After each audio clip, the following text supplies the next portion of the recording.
Her på Ålykkevej nummer 1 ligger Løgumklosters asylcenter, og det startede den 24. august 2014.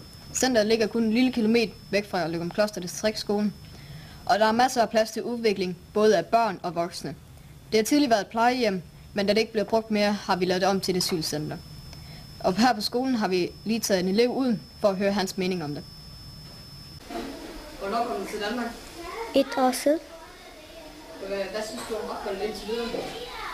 God. Den er rigtig god. Ja.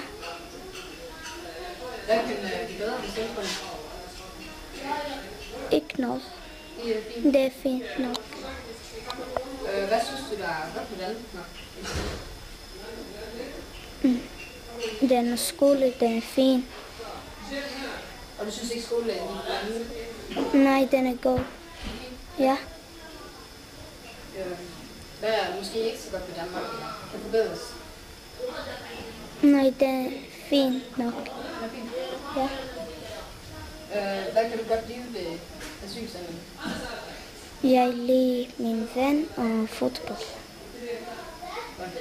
Og hvad synes du så om skolen i hele sådan at gå på skolen og undervisning? Den er fint. Og hvordan har du det så med de andre elever? Lidt god og lidt ikke god.